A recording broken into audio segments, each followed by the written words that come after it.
하늘의 혜택은 바라지 않더라도.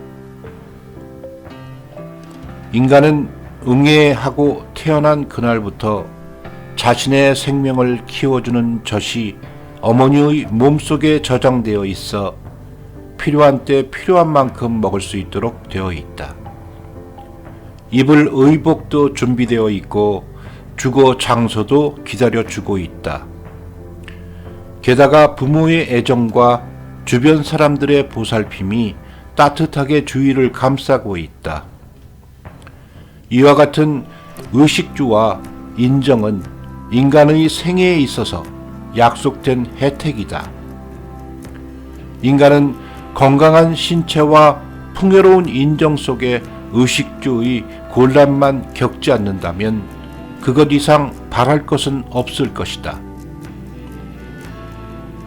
자식의 탄생을 기다리는 부모의 마음은 남자아이든 여자아이든 좋다. 다만 건강한 아이로 태어나기를 바랄 뿐이다. 그렇게 기원하는 방법 외에 달리 방법은 없다. 왜냐하면 부모가 자신의 힘으로 자식을 만드는 것이 아니기 때문이다. 신님이 그렇게 수호해 주실 것이라고 믿기 때문이다. 그것이 자식의 탄생을 기다리는 부모의 마음이라 생각된다. 아기가 젖을 빠는 기술을 부모가 가르쳐준 적이 없다. 그런데도 어머니의 젖꼭지를 혓바닥으로 감싸고 젖을 빠는 신기한 모습에서 어버이 신님의 수호 속에서 살고 있는 인간의 왕성한 생명력을 여실히 볼 수 있다. 유아의 성장은 경이로움 그 자체이다.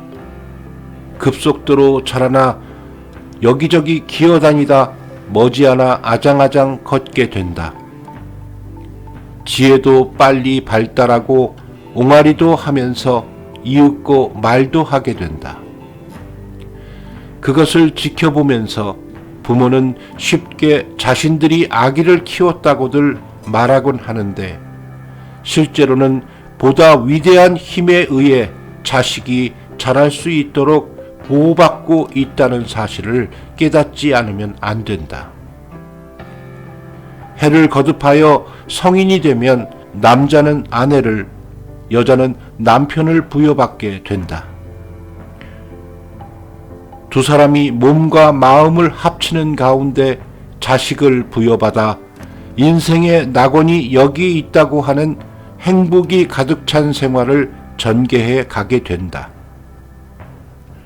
누구든 벌거숭이 몸뚱이 하나로 이 세상에 태어나지만 살아가는데 필요한 많은 것들이 태어나는 그날부터 생애에 걸쳐서 충분히 준비되어 있고 부여되어 있다고 하는 점에서 생각해 보더라도 인간은 누구든 자신의 혼의 덕에 상응하는 만큼의 것은 바라지 않더라도 주어진다고 하는 엄연한 천리를 깨달을 수 있을 것이다. 정말로 만사가 고맙고 감사한 것이다. 그것은 인간의 힘으로는 도저히 미칠 수 없는 것으로 그것이야말로 확실히 어버이 신님의 수호요 혜택이라 하지 않고 뭐라 할 수 있을까? 이 세상을 다스리는 천리는 인간의 즐거운 삶을 약속해주고 있다. 이 혜택, 이 천리 속에서 따뜻한 어버이 마음이 넘치는 것을 느낄 수 있다.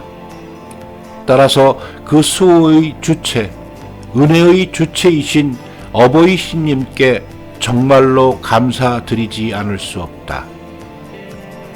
모든 사람들이 건강을 잃거나 의식주의 곤란을 겪거나 인정에 괴로워하는 일이 있어서는 안 된다. 그것은 어버이 신님의 의도에 맞지 않는 것이기 때문이다. 모든 인간은 다 같은 신의 자녀로서 공평하게 수호를 받고 있다. 그런데 원하지도 않는 거짓과 허위의 모습이 나타난다고 한다. 하지만 그것은 반드시 자신이 스스로 초래한 것이기 때문에 일단 벽에 부딪힌다든가 슬픔의 늪에 빠졌을 때에는 깊이 자신을 반성해 보지 않으면 안 된다. 오직 하나의 마음에서 어떠한 리도 나타난다고 가르치고 있다. 각자의 마음가짐과 행위에서 여러 가지 상황을 초래하고 있기 때문에 어떠한 때에도 결코 남을 원망하거나 세상을 탓해서는 안 된다. 오로지 자신의 마음을 어버이 신님에게 연결시켜 나날의 마음가짐과 행위를 천리에 맞추어 나아간다면 차츰차츰 길은 열리게 될 것이다. 인간은 구하는 것보다 버리는 데 마음을 써야 한다. 우리들이 갖고 있는 여분의 것, 예를 들면 교만, 질투심, 시기심 등의 티끌의 마음, 나쁜 버릇 등을 버린다면 진정한 신님의 수호의 세계에서 살아갈 수 있을 것이다. 어버이 신님의 수호에는 조금의 오차도 없기 때문에 우리 인간들도 차질이 없도록 나날이 즐겁게 용서숨치며 나아가야 할 것이다.